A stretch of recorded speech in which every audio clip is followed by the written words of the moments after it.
All right, so I just did a video like 2 seconds ago. And in that last video, I was talking about money, I was talking about fulfillment, talking a little bit about Alex Hormozi, no shade, just some observations. And when I did the last video, I was sharing a little bit about this lesson I learned that you kind of need a combination of money and time in order to have a great life, because a great life involves other people. And if other people also don't have money and time, you're shit out of luck. So I wanted to kind of share more about my perspectives on that in this video. Now, where this lesson came from, this probably came from like 2019, I think like 2019. 2019, I used to work at a law firm, and it was a fantastic job, by the way. Amazing job, probably one of the best jobs I've ever had.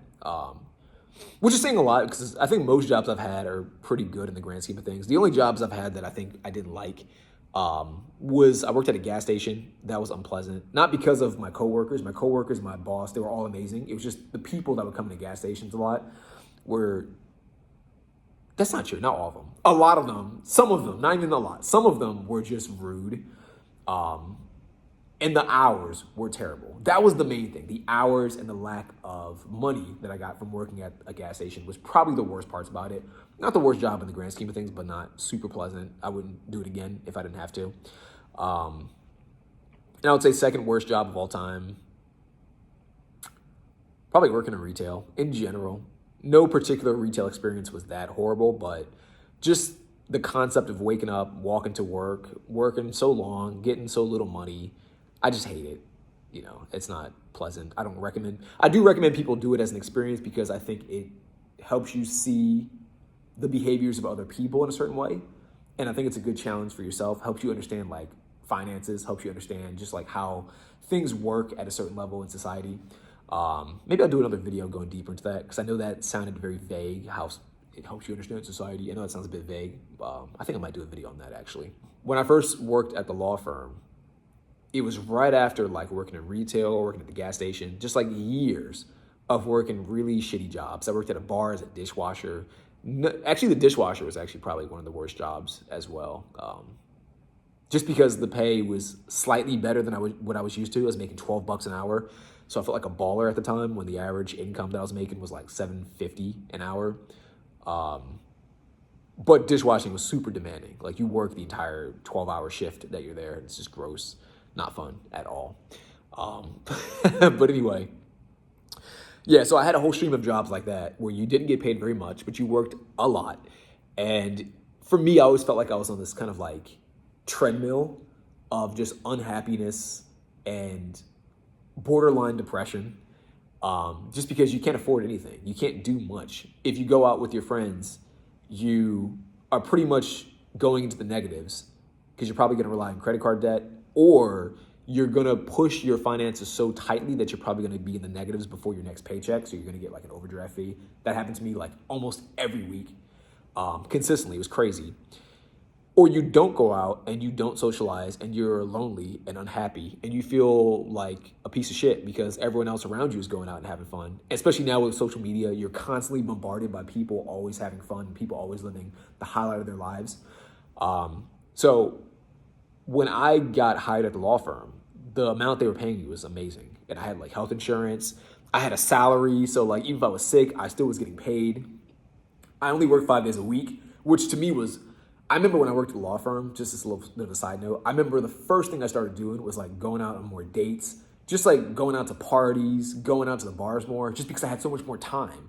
Like, it was weird having that much time, a 9 to 5, when, understand it from my perspective, since college, because I got kicked out of college twice, since college years, I was so used to waking up at like 5 and working all day until like 11 or 12 or sometimes 1 a.m. the following day, and then waking up at 5 that same day or 6 that same day and doing it again, and maybe taking like a few naps here and there throughout the day if I was really sleep deprived. I was so used to that by the time I got the law firm job and I was like, holy shit, I'm only working 9 to 5. It's so little. It was mind blowing. I was ecstatic. So I loved the job. But I did this thought experiment, and I've talked about this on Productivity Accelerator. I think I may have talked about this in the Leviticus Rich YouTube channel as well. It's called The Funeral Test. I recommend doing it. I'm not going to get into it here. Like I said, go watch the other videos on my Productivity Accelerator channel where I talk deeply about this. But it's a good thought experiment to help you see yourself in the future and see what it takes for you to get to that future version of yourself. A lot of people, and this is scientifically backed by the way, do not see themselves from the perspective of their future self. And so they make bad decisions today that affect themselves tomorrow without really thinking deeply about it. When it comes to finances, when it comes to health, when it comes to relationships, people live in the present too much. And it's good to live in the present, but some thinking about your future self also needs to exist. For most people, it doesn't. Like, this is scientifically backed up. It's actually fascinating when you look at the research. Again, not gonna get super deep into it in this video, just some food for thought that matters for the sake of the lesson I'm gonna share with you. So I was thinking about the long term in my life, and I realized that if I worked at the law firm forever, I wouldn't have the lifestyle that I want. And I started a company with a friend. My buddy's name was Sam. We started this marketing kind of agency. Essentially, the agency it's called Affinity. Essentially, what the agency is we would do Facebook ads and we would do content initially, it was for personal trainers and gyms, but I met some people who were doing insurance. Don't ask me how I got from fitness to insurance. They were doing like, not health insurance, they were doing like car insurance. And they were interested as well. So I started like going to different insurance offices and pitching the idea to them too. I started running Facebook ads for some of these guys. So we did it for insurance agents and for gyms / personal trainers. And it was decent. It was doing well in the beginning. And we had a good system going, so we thought. We had a good routine going, so we thought. And at the time, we both were listening to a lot of like self-help podcasts, a lot of business podcasts, and pretty much most of them all had this like mindset of burn the boats. That was the thing people would say. Burn the boats, go all in. I heard that advice so many times from so many different people. I'm gonna say this right now. It's terrible advice. Do not listen to it. Don't listen to it to the extreme at least. We listened to it to the extreme and we were both like, hey, let's just quit our jobs. We're making some money from this. Let's go all in. Like they said, let's burn the boats, not burn the boats and burn the bridges as if like say fuck you to people who were cool to you. We didn't do that, but we both quit our jobs essentially.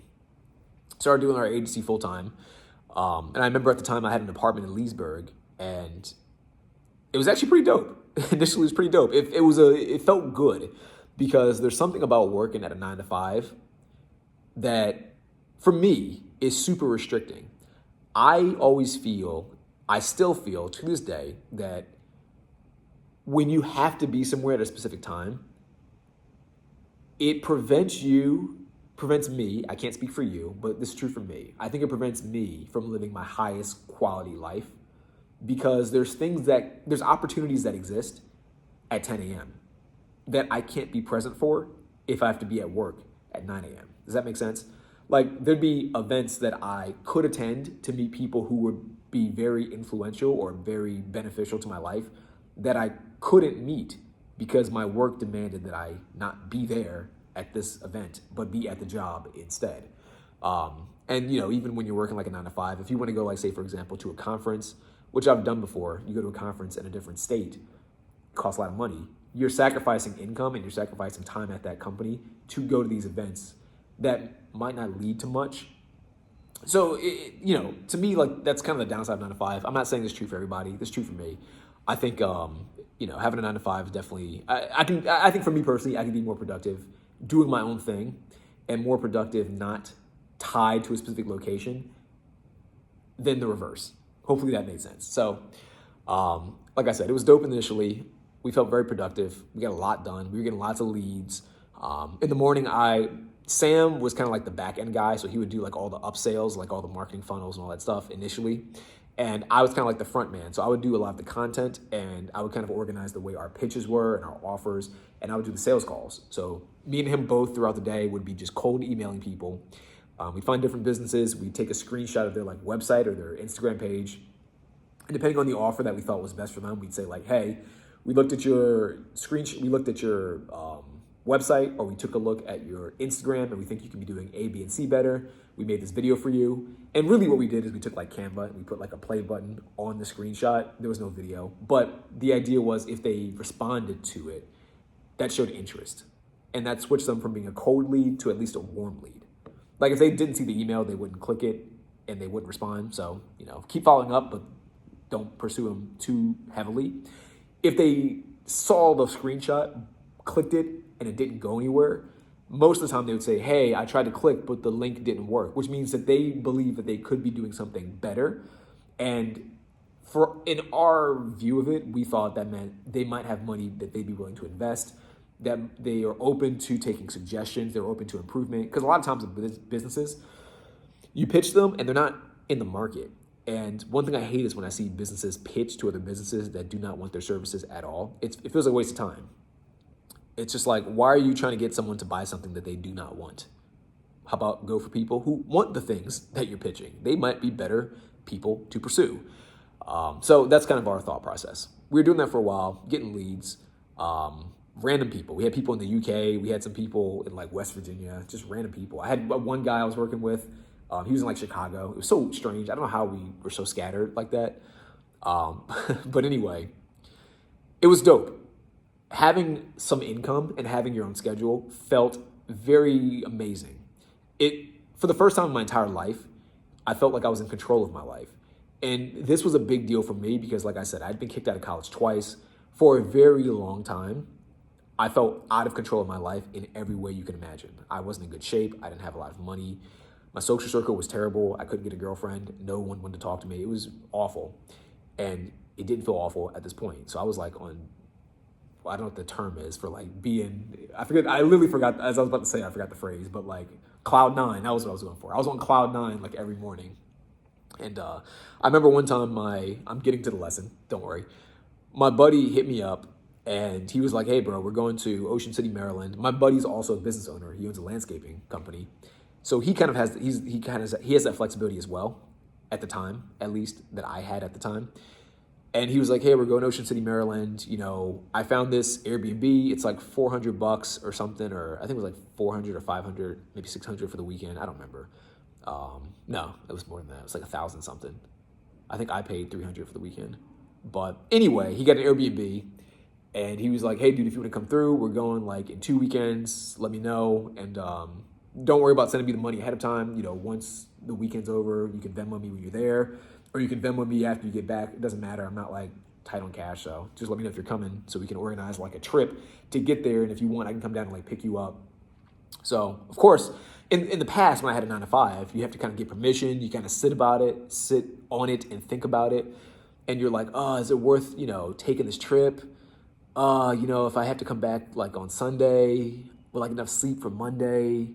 And if the trip's like really nice, I might have to take off Monday. It's just a lot of like contemplation you have to make and just a lot of like negotiating with yourself, negotiating potentially with your boss. If you have coworkers, you might have to like arrange something with them to get them to cover in your place. I hate it all. I'm not gonna lie. I hate that. I like the idea of making quick decisions. When you work for other people, you can't make quick decisions. You have to make very slow decisions because your decision's very contingent on their availability and what they have in mind, which is totally fine. That's not a bad thing. I'm not saying that's bad. I know as a business owner too, if you have like employees, the same thing is also true for you as well. But I think, of course, if you're an owner, you have a lot more flexibility than if you're an employee. I just didn't like it. I'll be real. I didn't like it. I still don't like it. And and so I said yes. Like right away, I was like, oh, dude, yeah, totally. Like it's in 2 weekends. I'm there. Boom. And so, of course, he was like, okay, well, since you're coming, what we'll do is we'll come to you on like Wednesday. We'll just party from like Wednesday to Friday. And then from Friday until like Sunday or Monday, depending on like what we felt like, we'd go to Ocean City. And so we did it. It was awesome. Great time. And this leads me to the overall lesson of the video, because when we were there in Ocean City, we had an amazing time. And like, I think Sunday, we were considering extending the Airbnb to like Tuesday, like staying Monday as well, and then leaving like Tuesday afternoon or Tuesday morning, something like that. We didn't, but we were so close to doing it. And I didn't feel guilty about wanting to do it. I had the money to be able to afford to do it. and I had the time to be able to afford to do it. And when I got back, I thought about that trip a lot because there were times where I'd hit up other people and I'd say to them, hey, do you want to do like A, B, and C? Oh, I can't do it. Why can't you do it? Oh, I can't afford it right now. Or I have to work. And it made me realize if you want to have like the kind of lifestyle that's ideal, in my personal opinion, I think for most people, a combination of time and money is ideal. You watching this, you probably want time to spend with your loved ones. You probably want time to spend with other people. You probably want to go to different places or explore new venues. Or even if you don't want to go places, you probably need the time and the money to afford to live where you want to live and have the people come over when you want them to come over. It's a combination of time and money. And it's not just your time and money, it's other people's time and money as well. That was the lesson I learned. If you want to have a high quality life, you can't just rely on your own time and income being good enough. You got to have people around you whose time and income is also great. Just think about this for a second. You at home, say right now I can snap my fingers and you're a multimillionaire, but only you. So if you're a guy watching this, your wife's not a multimillionaire with you. Say you're just, you can buy stuff for her, but let's just say it's only in your bank account. Or if you're a lady watching this, woman at home, your husband, he doesn't get to access your bank account, it's just you. If you want to do something, no longer is there that normal barrier that exists with most people. So you have 10 million in your bank account. Say you want to go to Bali. Bali just came to mind. Doesn't matter. You want to go to Bali. Can you afford a ticket? Yeah, totally. Can you afford first class? Sure. Yeah, you could. You could actually. Do you have the time? If I just gave you 5 or 10 million, yeah, you have time. You have probably no obligations that prevent you from going because you probably don't need to work a job because I just gave you the money. No tax required, no taxes taken out, no strings attached. So you have time, you have money. But you probably don't want to go alone, right? You probably don't want to go to Bali all by yourself and stay in this nice Airbnb or this nice villa or this nice resort by yourself. Some people out there actually might be okay with that. But I would like to think that most people would not. Cool. Who you bringing with you? Oh, well, I'll bring my best friend. Do they have 10 million or 5 million? And I know they don't need that much money, but hopefully you get the point that I'm making. Do they have enough money where right now they can decide, yes, I'll go with you to stay at the place that you want to stay at, the luxury villa, for example, that might cost a lot of money. And yes, I do have the time. I'm not working a job. I do have the time to commit right here, right now. No takesies, backsies. I'm going to go. Do both of those criteria fit your friend that you have in mind? For most people, the answer is no. For most people, they're going to ask their friend. Their friend's going to need to sit there and think about it for a bit. Their friend's going to need to go through that thought process that we all go through. We have jobs.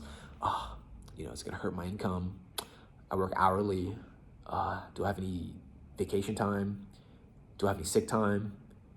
Will I be able to use the sick time and vacation time later on? Is this a good use of my time now? Do I have any other obligations I already said yes to that I have to think about for the future?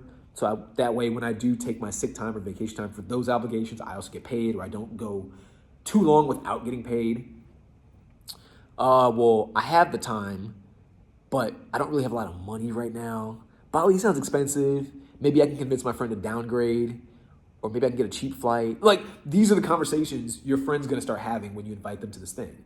And it's something that will prevent them ultimately from going in the grand scheme of things. For most people, if you really asked right now, if I gave you 10 million or 5 million and said to your closest friend, are you willing to go to this luxury villa with me? Most people are going to say no because they can't afford it and they don't have the time, or it's a combination of the two, or both.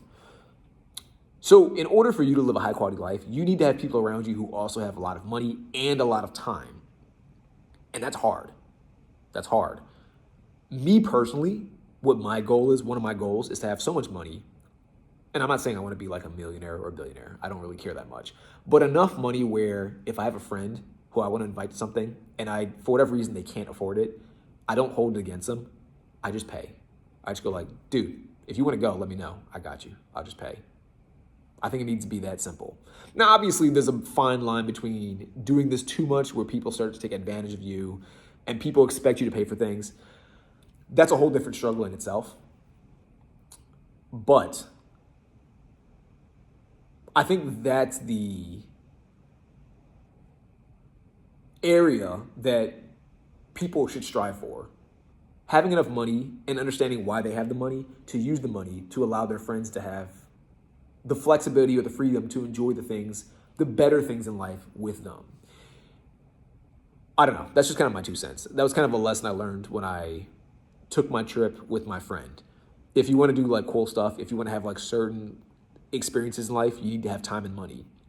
And I say this because when I was in college, in a weird way, I bring this up a lot to people, and I'm always saying like, college had a lot of adventure.